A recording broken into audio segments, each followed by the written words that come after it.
तो आज हम जिस टॉपिक पर बात करने जा रहे हैं वो है तोड़ों का दृष्टांत और उससे जो सबक परमेश्वर ने हमें सिखाया उसके बारे में बात करने जा रहे हैं।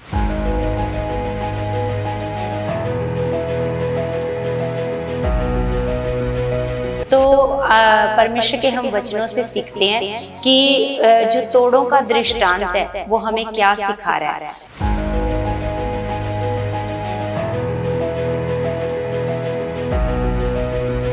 Praise the Lord everyone, God bless you all.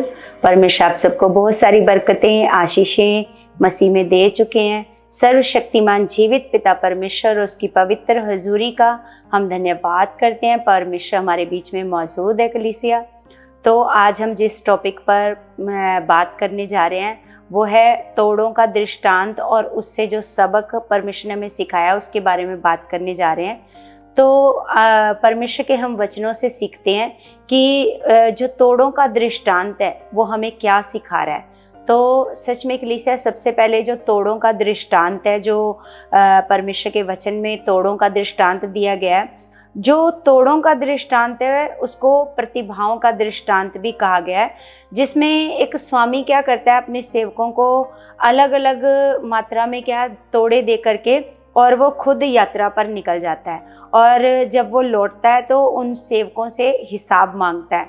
तो जिन्होंने अपनी प्रतिभाओं का ऐसे उपयोग किया तो उन्होंने उसको क्या किया, उन्होंने उन तोड़ों को बढ़ाया। और जबकि एक सेवक ने अपनी प्रतिभा को क्या किया, ऐसे दबा दिया।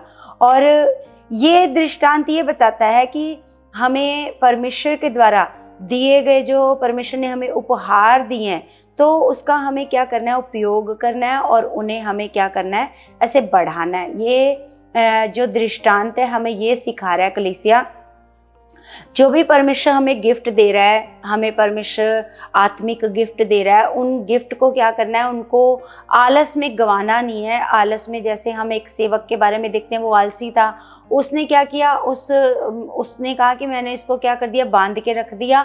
मेरे को तेरे पता था कि तू बहुत क्रोध करने वाला है, इसलिए मैंने उसको ऐसे बांध के रख दिया, क्योंकि वो एक आलसी सेवक था। और जिन्होंने अपनी प्रतिभाओं का उपयोग किया, उन्होंने क्या किया, जब उनका स्वामी आया तो उन्होंने उसको, उस धन को क्या किया, बढ़ा करके दिया। तो कलीसिया, ये जो दृष्टांत है ये 2 जगह पर लिखा हुआ है। मत्ती की पुस्तक में, मत्ती 25 अध्याय 14 में लिखा है और लूका 19 में लिखा है। लेकिन अगर हम लूका और मत्ती दोनों को अगर हम पढ़ते हैं तो जो लूका है कुछ उसमें और भी बातें बता रहा है ना। हम पहले मत्ती की पुस्तक में इसको पढ़ते हैं, इस दृष्टांत को। तो सबसे पहले हम परमेश्वर के वचन मत्ती 25 का हम पढ़ते हैं 14। लिखा है, क्योंकि यह उस मनुष्य की सी दशा है जिसने परदेश जाते समय अपने दासों को बुलवाकर अपनी संपत्ति उनको सौंप दी। उसने एक को 5 तोड़े, दूसरे को 2 और तीसरे को 1, अर्थात हर एक को उसकी सामर्थ्य के अनुसार दिया और तब परदेश चला गया। तब जिनको 5 तोड़े मिले थे उसने तुरंत जाकर उनसे लेन देन किया और 5 तोड़े और कमाए। इसी रीति से जिसको 2 मिले थे उसने भी 2 और कमाए, परंतु जिसको 1 मिला था उसने जाकर मिट्टी खोदी और उसने अपने स्वामी के रुपए छिपा दिए। बहुत दिनों बाद उन दासों का स्वामी आकर उनसे लेखा लेने लगा। जिनको 5 तोड़े मिले थे उसने 5 तोड़े लाकर कहा, हे स्वामी, तूने मुझे 5 तोड़े सौंपे थे, देख मैंने 5 तोड़े और कमाए हैं।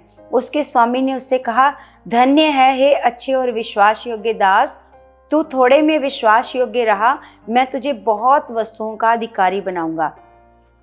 अपने स्वामी के आनंद में सहभागी हो। और जिसको 2 तोड़े मिले थे उसने भी आकर कहा, हे स्वामी, तूने मुझे 2 तोड़े सौंपे थे, देख मैंने 2 तोड़े और कमाए हैं। उसके स्वामी ने उससे कहा, धन्य है अच्छे और विश्वास योग्य दास, तू थोड़े में विश्वास योग्य रहा, मैं तुझे बहुत वस्तुओं का अधिकारी बनाऊंगा और अपने स्वामी के आनंद में सहभागी हो। तब जिसको 1 तोड़ा मिला था उसने आकर कहा, हे स्वामी, मैं तुझे जानता था कि तू कठोर मनुष्य है। तू जहाँ कहीं नहीं बोता वहाँ काटता है, जहाँ नहीं छींटता वहीं से बटोरता है। इसलिए मैं डर गया और जाकर तेरा तोड़ा मिट्टी में छिपा दिया। देख, जो तेरा है वह ये है। उसके स्वामी ने उसे उत्तर दिया, हे दुष्ट और आलसी दास, जब तू ये जानता था कि जहाँ मैंने नहीं बोया वहाँ से काटता हूँ और जहाँ मैंने नहीं छीटा वहाँ से बटोरता हूँ, तो तुझे चाहिए था कि मेरा रुपया सराफों को दे देता, तब मैं आकर उसका धन ब्याज समेत ले लेता। इसलिए वह तोड़ा उससे ले लो और जिसके पास 10 तोड़े हैं उसको दे दो, क्योंकि जिस किसी के पास है उसे और दिया जाएगा और जिसके पास बहुत और उसके पास बहुत हो जाएगा, परंतु जिसके पास नहीं है उससे वह भी जो उसके पास है ले लिया जाएगा। और इस निकम्मे दास को बाहर के अंधेरे में डाल दो, जहाँ रोना और दांत पीसना होगा। तो सच में कलीसिया, ये जो दृष्टांत है हमें ये सिखाता है। कई बार इस दृष्टांत को ऐसे देख करके हमें लगता है कि ये दृष्टांत बहुत कठोर ऐसे दृष्टांत है, लेकिन ये जो दृष्टांत है कलीसिया, ये सच में जो परमेश्वर हम लोगों को ऐसे जो गिफ्ट देता है, उपहार देता है, जैसे परमेश्वर में धन देता है, प्रतिभा देता है, सुसमाचार सुनाने के लिए हमें परमेश्वर ये गिफ्ट देता है कि हम सुसमाचार को सुनाएं, परमेश्वर के कामों को करें और परमेश्वर के राज्य को फैलाएं, है ना। और ये चीज़ें हमें परमेश्वर विश्वास योग्य समझकर परमेश्वर हमें सौंप करके जाता है ना। जैसे हम देखते हैं कि उनकी सामर्थ्य के अनुसार स्वामी ने क्या किया, उनको तोड़े, मतलब धन ऐसे सौंप करके गया कि वो इसको और बढ़ाएं। तो परमेश्वर हमें ऐसे इस परमेश्वर की आशा है कि हम उस जो परमेश्वर के काम है, जैसे धन है, प्रतिभा है, परमेश्वर का सुसमाचार है, जो समय है, परमेश्वर ने हमें समय दिया है, उसको हम क्या करें, ऐसे परमेश्वर में लगाएं और परमेश्वर में और बढ़ाएं, उसका फ़ायदा उठाएं, उससे फ़ायदा ले सकें, है ना। लेकिन जो तो विश्वास योग्य दास होते हैं, जो परमेश्वर ने उनको गिफ्ट दिए होते हैं या काम दिया होता है, जो काम स्वामी सौंप करके जाता है, जैसे हमें परमेश्वर ने काम सौंपे हैं, हमें परमेश्वर ने, जैसे इफिसियों की पुस्तक में लिखा है कि परमेश्वर ने हमारे करने के लिए काम पहले से क्या रखे हैं, ऐसे तैयार रखे हैं ना। तो वो काम परमेश्वर ने जो हमारे लिए तैयार रखे हैं, वो हमें काम सौंपे हैं परमेश्वर ने। तो परमेश्वर ने क्या करना है, जब स्वामी आएगा, जैसे यहाँ पर लिखा, स्वामी ने आकर उनसे क्या मांगा, हिसाब मांगा। तो जब स्वामी आएगा तो वो हिसाब मांगेगा कि जो मैं तुम्हें काम सौंप कर गया था उसका हिसाब दो। तो जो उसको बढ़ा करके देगा उसको वो क्या करेगा, और भी बहुत सारी वस्तुओं का क्या बनाएगा, अधिकारी बनाएगा। लेकिन जो उसको कुछ भी बढ़ा करके नहीं देगा, उसको क्या, उसका क्या हशर लिखा हुआ है, उसको लिखा है अंधेरे में डाल दिया जाएगा, जहाँ पर रोना और दांत पीसना। ये एक दृष्टांत है, ये एक दृष्टांत है और ये नर्क की बात करी गई है कि वहां पर डाल दिया जाएगा जो परमेश्वर के साथ विश्वास योग्य नहीं होएगा। क्योंकि परमेश्वर ने हम सब के लिए कार्य ठहराए हैं, हम सबको, अगर परमेश्वर ने हम सबको चुना है, हमें परमेश्वर ने चुना, हमें आशीषें दी, हमें ब्लेस किया, और परमेश्वर ये चाहता है कि हम उन आशीषों को बढ़ाएं, उसका फ़ायदा उठाएं, उससे मुनाफा कमाकर परमेश्वर को दें, है ना। लेकिन कुछ आलसी लोग होते हैं जिनको परमेश्वर ने काम सौंपे होते हैं, वो काम नहीं करते। वो कहते हैं हाँ, हमें तो परमेश्वर का डर है, हमें हमसे कुछ गलती ना हो जाए, मतलब वो अपनी बुद्धि लगाते हैं, अपनी सोच लगाते हैं। तो फिर क्या होता है, फिर वो बैठे रहते हैं, परमेश्वर का कोई काम नहीं करते, कोई परमेश्वर का जो सौंपा हुआ काम होता है उसको नहीं करते हैं, कोई सुसमाचार नहीं सुनाते, कोई रूह को नहीं बचाते, कोई परमेश्वर के काम में किसी प्रकार का कोई योगदान नहीं देते। तो फिर परमेश्वर आकर के जब हिसाब मांगेगा, है ना, तो फिर परमेश्वर कहेगा इसने तो क्या किया, ये वफादार नहीं है। तो जो वफादार होंगे, जिन्होंने परमेश्वर को मुनाफा कमा करके दिया होगा, वो बहुत सारी वस्तुओं का अधिकारी बनेगा। और जिन्होंने कुछ भी नहीं किया होगा, आलसी बनकर पूरा दिन आलस में बिताया होगा, परमेश्वर के लिए कुछ भी नहीं किया होगा, उनका हिसाब होएगा। फिर परमेश्वर उनके बारे में कहता है कि इनको क्या कर दो, अंधेरे में डाल दो और जहाँ पर रोना और दांत पीसना होएगा। और ये अंधेरे की बात हो रही है, इनको ऐसे नरक में डालने की बात हो रही है ना, क्योंकि परमेश्वर के साथ ये वफादार नहीं है, विश्वास योग्य ऐसे नहीं है। क्योंकि हमें जब परमेश्वर ने चुना तो परमेश्वर ने इसलिए हम सबको चुना है क्योंकि हम सबके निमित्त परमेश्वर ने कुछ ना कुछ काम रखे हैं। तो सच में हमें क्या रहना है कलीसिया, हमें ये तोड़ों का दृष्टांत ये बताता है कि हमें क्या करना है, अपने स्वामी के साथ क्या रहना है, वफादार रहना है, विश्वास योग्य रहना है।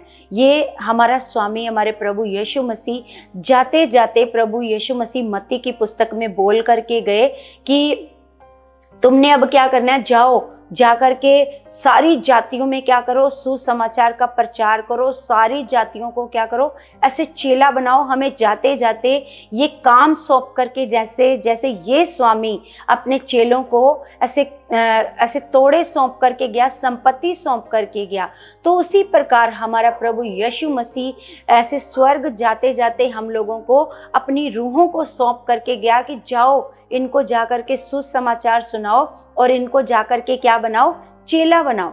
लेकिन कुछ लोग इस काम में पूरी वफादारी से लगे रहते हैं, जी जान लगाते हैं, परमेश्वर के आगे रोज रोज प्रार्थनाएं करते हैं, पिता मुझे आपका काम वफादारी से करना है, परमेश्वर मुझे इस्तेमाल करो। लेकिन कुछ लोग आलसी बनकर बैठे रहते हैं, इस विषय में ना तो कोई प्रार्थना करते हैं ना तो कोई चाहत करते हैं। तो फिर जब पर स्वामी आएगा हिसाब लेने के, आपको पता है हमारा प्रभु यीशु मसीह भी आएगा हमारे लिए ऐसे हिसाब लेने के लिए ना। तो जिस प्रकार कलीसिया हम देखते हैं, मैंने आपको बताया कि लूका की पुस्तक में लूका ने कुछ और भी बातें इसमें क्या करी हैं, ऐसे ऐड करी हैं, है ना। तो हम देखते हैं कि इसका 19 का हम पढ़ते हैं, लूका 19 का 11।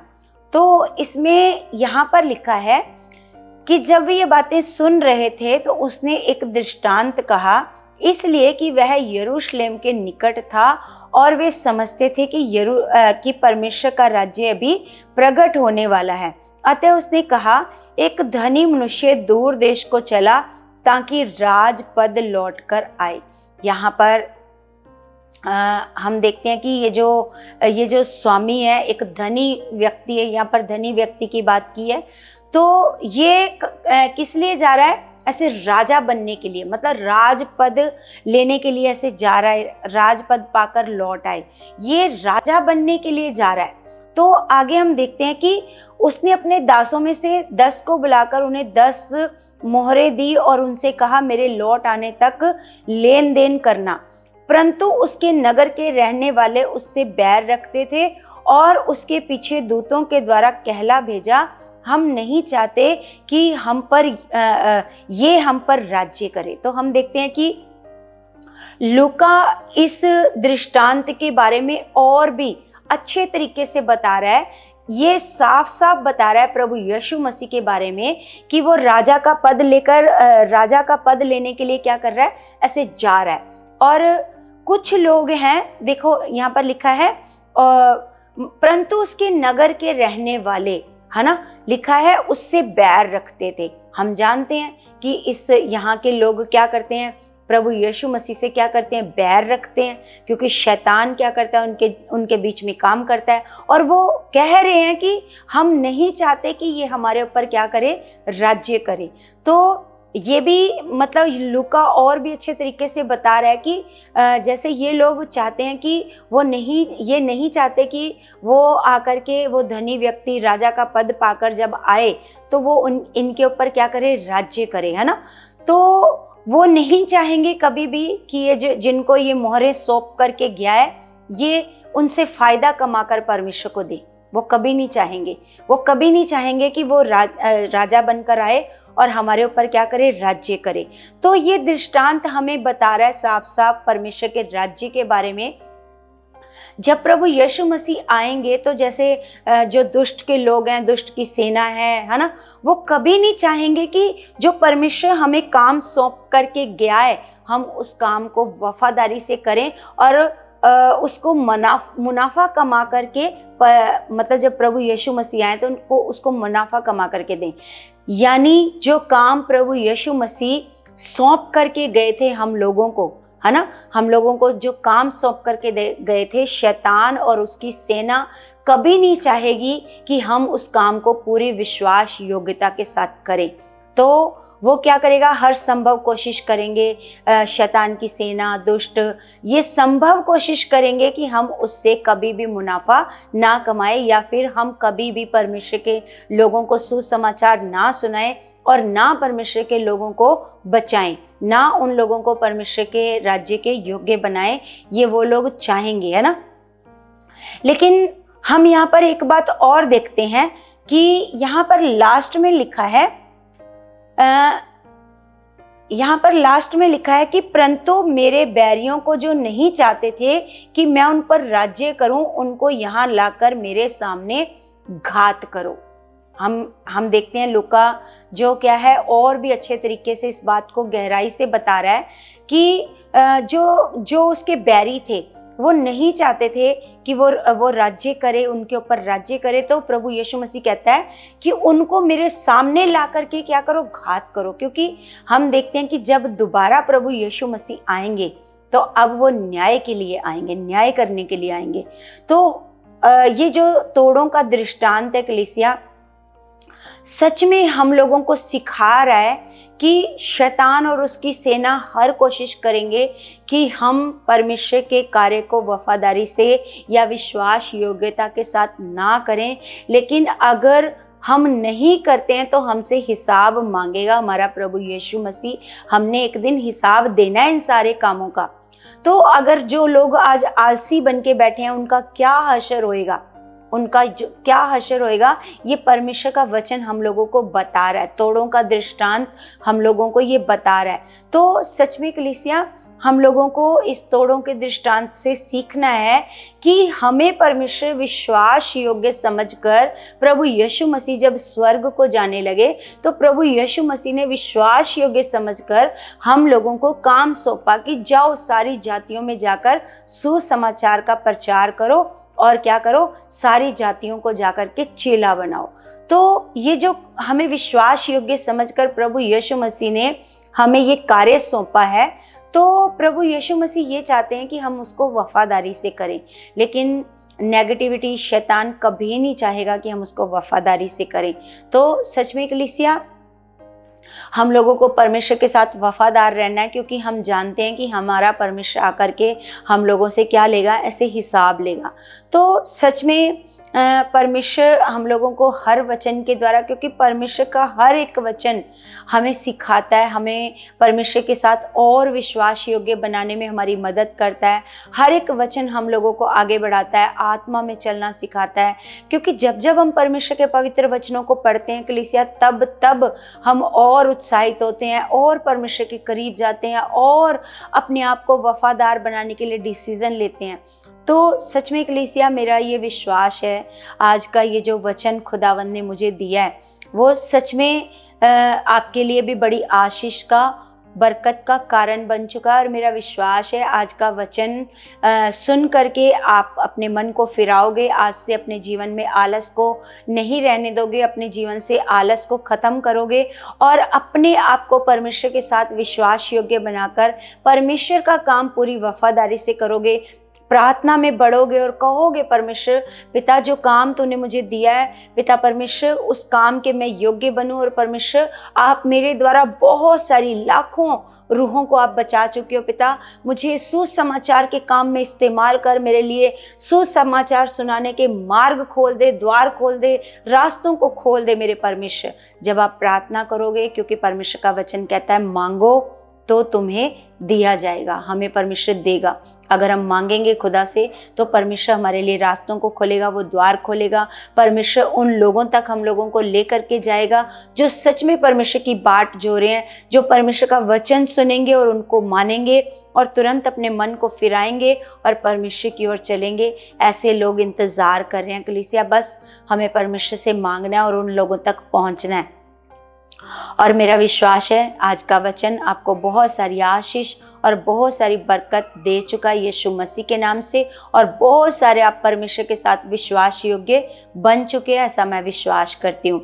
तो कलीसिया, मैं आप लोगों से हर बार हर वीडियो में रिक्वेस्ट करती हूँ कि आपने हमारे चैनल को सब्सक्राइब करना है, आपने आगे आगे इस वीडियो को आगे आगे शेयर करना है, बहुत सारे लोगों तक आपने इस वीडियो को पहुँचाना है ताकि हमारा चैनल आगे आए और बहुत सारे लोग इस शिक्षा को सुने और परमेश्वर के वचनों को सुने और परमेश्वर के वचन सुनकर ब्लेस हों और आगे बढ़ते जाएं और वफादार बनते जाएं। और मेरा विश्वास है परमेश्वर आप सबको बहुत सारी आशीष और बरकत दे चुके हैं यीशु मसीह के नाम से। तो कलीसिया, हम सब अपने हाथों को उठाएंगे और प्रार्थना में जाएंगे। सर्वशक्तिमान जीवित खुदा, मैं आपका धन्यवाद करती हूँ परमेश्वर।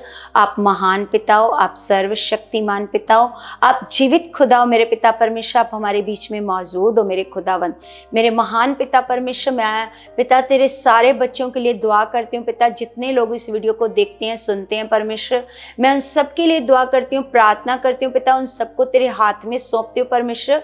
तेरा आत्मा उन सबके जीवनों में कार्य करे परमेश्वर। आज पिता परमेश्वर सारी नेगेटिविटी उनके जीवन से आउट हो जाए पिता परमेश्वर। जो भी रोकने वाली गंदी आत्मा है जो उनको रोकती है परमेश्वर आपका सुसमाचार सुनाने से, पिता आप में बढ़ने से, प्रार्थना करने से, बाइबल पढ़ने से पिता परमेश्वर, जो भी नेगेटिविटी नेगेटिव आत्मा उनको रोकती है यीशु के नाम से वो सारी नेगेटिविटी तेरे बच्चों के जीवन से आउट हो जाए खुदा।